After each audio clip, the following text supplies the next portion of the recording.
Hello, praise the Lord. I am Karmel Nathan. Welcome to Karmel Talks.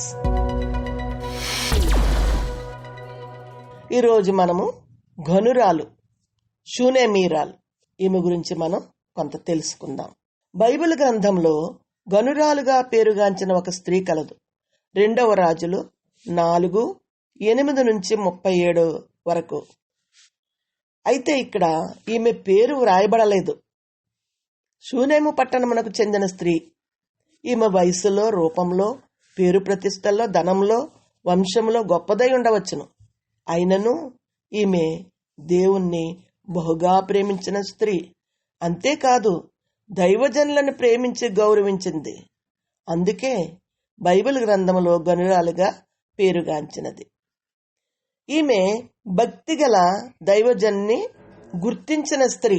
దైవదాసుడని Elisha షూనేము పట్టణమునకు రాగా ఈ గనురాలైన స్త్రీ అతన్ని భోజనముకు రమ్మని బలవంతం చేశాను గనుక అతడు ఆ మార్గమున వచ్చినప్పుడెల్లా ఆమె ఎంట భోజనము చేయుచూ వచ్చెను. ఈమె దైవభక్తి గల స్త్రీ. సర్వశక్తిమంతుడైనటువంటి దేవుణ్ణి బహుగా ప్రేమించింది. ఆయన ఎడల గొప్ప విశ్వాసం కలిగి ఉంది. అందువలననే దైవ సేవకుల పట్ల కూడా గొప్ప శ్రద్ధ, భక్తి కనుపరిచింది. దైవజనుడు ఆమె ఎంట భోజనం చేయుట ఆమెకు ఎంతో ఆశీర్వాదకరమని తలంచింది. అంతేకాదు, ఆమె తన భర్తను చూచి మన యొద్దకు వచ్చుచూపోవచ్చున్నవాడు భక్తిగల దైవజనుడని నేను ఎరుగుదును. కావున మనం అతనికి పైన ఒక చిన్న గది కట్టించెదం. అతడు మన యొద్దకు వచ్చినప్పుడెల్లా అందులో బస చేయవచ్చునని చెప్పాను. ఈ గనురాలైన స్త్రీ ఎదుటి వ్యక్తి ఎట్టివాడో గ్రహించేటువంటి దైవజ్ఞానం, ఆత్మ వివేకం కలిగినటువంటి స్త్రీ గనుకనే ఎంతటి కార్యమునైనా చేయుటకు సాహసించింది. దైవజనులు ఇంటికి వచ్చినప్పుడు వారు ఎటువంటి వారు అనేటువంటిది వెంటనే ఆమె గ్రహించగలదు. ఎందుకంటే ఆమె దైవభక్తి కలిగిన స్త్రీ గనక. మరి వచ్చినటువంటి ఆయన దైవభక్తి కలిగినటువంటి దైవజనుడని ఆమె వెంటనే గ్రహించి తన భర్తతో ఇల్లు కట్టి చక్క రూమ్లో చక్క పైన ఒక చిన్న గది కట్టిద్దాం అని చక్కగా తన భర్తతో అన్నీ చెప్పింది. ఆత్మ వివేకం కలిగినటువంటి స్త్రీ. అయితే బైబిల్ గ్రంథంలో చెప్పబడినట్లు ప్రియులారా, అనేకులైన అబద్ధ ప్రవక్తలు బయలు వెళ్ళి ఉన్నారు గనుక ప్రతి ఆత్మను నమ్మక ఆయా ఆత్మలు దేవుని సంబంధమైనవో కావో పరీక్షించలే. అవును, ఈ చివరి దినాల్లో అనేక మంది అబద్ధ ప్రవక్తలు బయలుదేరి ఉన్నారు. అట్టివారు సాతాను హవ్వను మోసగించినట్లు విశ్వాస స్త్రీలను సునాయాసంగా మోసపరచగలరు.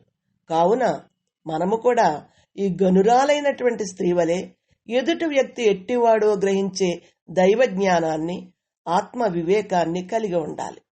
యేసు ప్రభువుతో అతి సమీపంగా జీవించిన నాడే అట్టి జ్ఞానం మనం పొందగలం. దేవునితో మనం సహవాసం లేకపోతే ఎదుటివారు ఎటువంటి వారో మనకి తెలియచెప్పేటువంటి జ్ఞానం మనకు ఉండదు. ప్రభువుతో సహవాసం ఉండి ప్రభువుతో ఎక్కువగా సంబంధం కలిగి ఉన్నప్పుడే మనకి ఎదుటివారు ఎటువంటి వారు అనేది కూడా మనకి దేవుడు తెలియచేస్తూ ఉంటాడు.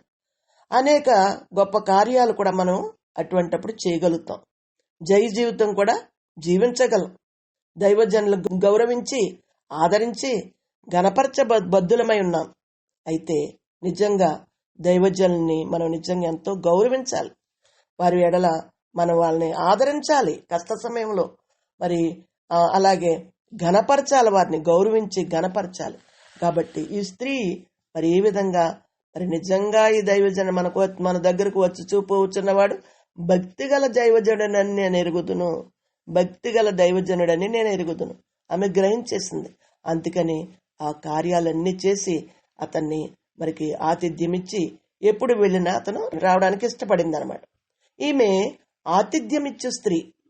ఆతిథ్యము చేయ మరువకుడే, దాని వలన కొందరు ఎరుగకయే దేవదూతలకు ఆతిథ్యము చేసిరి. హెబ్రీ 13:1. దేవుడు మనలను ఎంతగానో ఆశీర్వదించాడు. అయితే మనం ఎంతవరకు కృతజ్ఞత కలిగి ఉన్నామనే విషయాన్ని ఒకసారి ఆలోచన చెయ్యాలి. ఎప్పుడూ దేవుని నుండి మేలు పొందడానికే ఆశపడుతూ ఉంటాం గాని ఆయన కొరకు మనం ఏం చేస్తున్నాం అని ఆలోచన చేయము. మనం ఈ జీవితంలో సాధించిన విజయాలు ఏవైనా సరే దేవుని రక్షణ సంకల్పానికి అనుబంధం కాని ఎడల అవన్నీ కూడా నిరుపయోగమైనవే. మన సమయాన్ని, శక్తిని, ధనాన్ని దేని కొరకు వెచ్చిస్తున్నాము? ప్రభువు ఎదుట మన జీవితాన్ని గురించి లెక్క చెప్పవలసి ఉన్నది. మనకున్నది ఒకే ఒక్క జీవితం, అది క్షణభంగురం. క్రీస్తు ప్రభువు నామమున మనమేమి చేశామో అదే స్థిరం. మేలు చేయుట నీ చేతనైనప్పుడు దాన్ని పొందదగిన వారికి చేయకుండా వెనుక తీయకము. సామెతలు 3:27. దైవ చిత్తానుసారమైనటువంటి జీవితం జీవించినప్పుడే నిజమైన ఆనందాన్ని పొందగలుగుతాం. లోకమిచ్చే ఆనందాన్ని ఆశించి దాని కొరకే జీవించిన ఎడల చివరికి పొందేది శూన్యం. ఇది సత్యం. కావున గనురాలైన స్త్రీ వలె మనము కూడా ప్రభువు కొరకు పరిచర్య చేయుట ఈ చివరి దినాల్లో ఎంతైనా అవసరం. అట్టి పరిచర్య చేయుటకు దేవుడు మనలను నడిపించాలని కోరుకుందాం. అయితే ఈ స్త్రీ ప్రత్యుపకారం ఆశించని స్త్రీ. ఆయన దగ్గర నుంచి అయ్యో నేను ఇది చేశాను దైవజానికి, ఆయన నాకేం చేస్తాడని ఆలోచించలేదు. ప్రత్యుపకారం, తిరిగి తన యొక్క ఉపకారం చేయాలని ఆశించినటువంటి స్త్రీ అన్నమాట. 2వ రాజులు 4:8-37 వరకు మనం ధ్యానిస్తే గనురాలైనటువంటి స్త్రీ మిక్కిలి శ్రద్ధ తీసుకొని దైవదాసుని కొరకు తన ఇంటిపై గది కట్టించి అతన్ని ఎంతో ఆదరించి గౌరవించింది.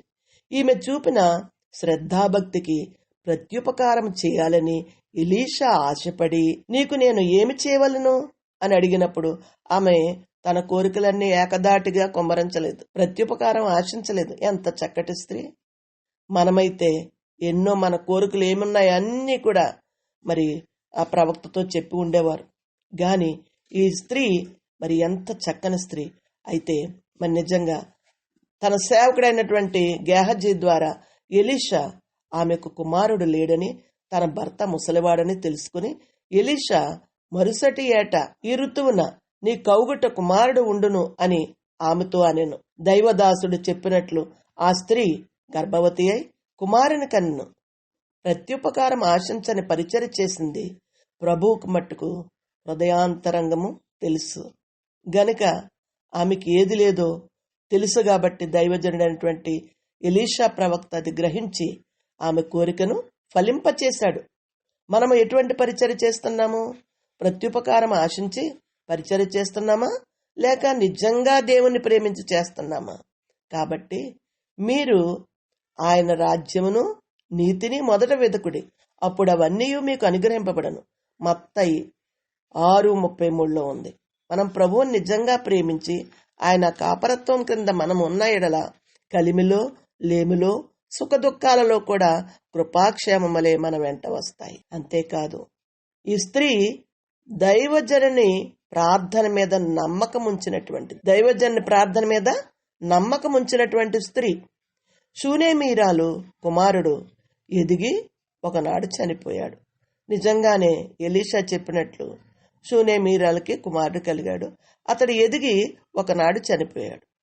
అప్పుడు ఆమె పిల్లవాని శవం దైవజన్ని మంచం మీద పెట్టి తలుపు వేసి దైవజన్ని యొద్దకు పోయింది.